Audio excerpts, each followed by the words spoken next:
ಸತತವಾಗಿ ತಾಲೂಕು ವೈಸು, ಹೋಬಳಿ ವೈಸು, ಜಿಲ್ಲಾ ವೈಸ್ ಎಲ್ಲ ಮೀಟಿಂಗ್ಸ್ ಎಲ್ಲ ಮಾಡಿ ಒಂದು ಸಭೆ ಯಶಸ್ವಿ ಮಾಡಬೇಕು ಅಂತಂದರೆ ನೋಡಿ, ಆ ದಿನ ನಮ್ಮ ಪೊಲೀಸ್ ಇಲಾಖೆಯ ಒಂದು ರಿಪೋರ್ಟ್ ಏನು ಕೊಟ್ಟಿದೆ ಅಂತಂದರೆ 5,000 to 6,000 ಜನ ಸೇರಿದ್ರು ಅಂತ. ಅಂದರೆ ಬೇರೆ ಬೇರೆ ಜಾತಿ ಅಲ್ಲ, ಬರೀ ಬ್ರಾಹ್ಮಣರು ಮಾತ್ರನೇ. ಹಾಗೆ ಒಂದು ಸಂಘ ಇನ್ನೊಂದು ಸಂಘಕ್ಕೆ ಈ ಥರ ಎಲ್ಲ ಗೊತ್ತಿದ್ರೆ ಇನ್ನಷ್ಟು ಜನ ಬರ್ತಾರೆ. ಈ ವರ್ಷ ಹೊಸಬರೆಲ್ಲ ಬಂದಿದ್ದಾರೆ. ಹಾಗಾಗಿ ಮುಂದೆ ಮುಂದೆ ನಿಮ್ಮ ಎಲ್ಲರ ಸಹಕಾರದಿಂದ ನಮ್ಮ ಸಂಘ ಇನ್ನೂ ಬೆಳಿಬೇಕು. ಈಗಾಗಲೇ ನಮ್ಮ ಸಂಘ ರಾಜ್ಯ ಮಟ್ಟದಲ್ಲಿ ಹೆಸರುವಾಸಿಯಾಗಿದೆ. ಇದನ್ನೆಲ್ಲ ನಾವು ನಮ್ಮ ಹಿರಿಯರ ಎಲ್ಲ ಒಂದು ಇದರಿಂದ ಮುಂದುವರಿಸ್ಕೊಂಡು ಹೋಗ್ತಾ ಇದ್ದೀವಿ. ನೋಡಿ, ಇಲ್ಲಿ ಈ ಖಾಲಿ ಜಾಗ ಇದೆ. ಇದು 3ನೇ ವರ್ಷ ಅಂತ ಹೇಳಿದ್ನಲ್ಲ, ಆ 3ನೇ ವರ್ಷನೂ ಸಂತೃಪ್ತಿ ಆಗಿದೆ.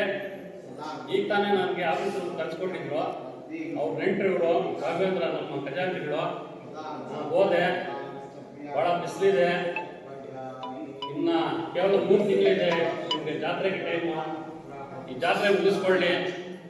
ಇದೇನಿದೆಯೋ ಫುಲ್ಲು ಇದನ್ನೆಲ್ಲ ಒಂದು ಶೆಡ್ಡು, ಮತ್ತು ಏನು ರೂಮ್ಸ್ ಬೇಕೋ ಅದು, ಟಾಯ್ಲೆಟ್ಸು, ಬಾತ್ರೂಮ್ಸು, ಇದನ್ನೆಲ್ಲ ನಾನು ಮಾಡಿಸ್ಕೊಡ್ತೀನಿ ಅಂತ ನಮ್ಮ ಸತ್ಯನಾರಾಯಣರಾವ್ ಸರ್ ಅವರು ನಮಗೆ ಆಶ್ವಾಸನೆ ಕೊಟ್ಟಿದ್ದಾರೆ.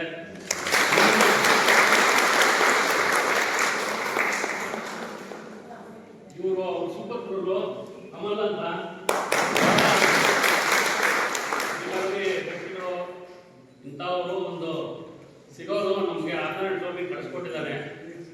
ಅವ್ರಿಗೆ, ಅವ್ರ ಕುಟುಂಬಕ್ಕೆ ನಿಮ್ಮೆಲ್ಲರ ಆರೈಕೆ ಇನ್ನೂ ಹೆಚ್ಚಿನ ಒಂದು ಶಕ್ತಿ ಕೊಡಲಿ. ಅವ್ರಿಗೆ ಮುಂದಿನ ದಿನಗಳಲ್ಲಿ ಅವ್ರಿಗೆ ಉತ್ತಮ ಆರೋಗ್ಯ, ಐಶ್ವರ್ಯ, ಸಕಲ ಸೌಭಾಗ್ಯಗಳು ಎಲ್ಲ ಕೊಟ್ಟು ಲಕ್ಷ್ಮೀ ಆರ್ನಲ್ಡ್ ಸ್ವಾಮಿ ಕಾಪಾಡ್ಕೊಂಡು ಬರಲಿ ಅಂತ ಹೇಳ್ತಾ, ಒಂದು ದೊಡ್ಡ ಪ್ರಾಜೆಕ್ಟ್ ಇದೆ.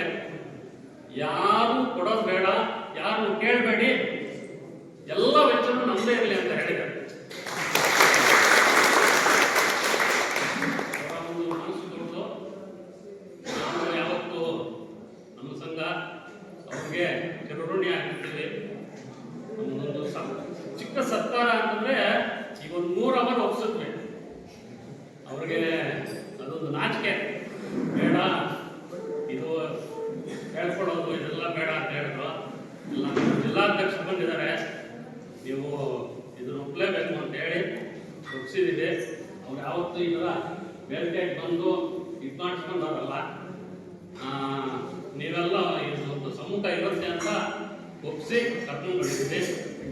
ದಯವಿಟ್ಟು ಇನ್ನೊಂದ್ಸಲ ಅವ್ರಿಗೆ ನಿಮ್ಮ ಮನಸ್ಸಲ್ಲಿ ಒಂದು ಆದಿನಾರಾಯಣ ಸ್ವಾಮಿ ಕೃಪೆ ಇರಲಿ ಅಂತ ಕೋರ್ತಾ ಒಂದು ದೊಡ್ಡದಾಗಿ ಒಂದು ಚಪ್ಪಾಳೆ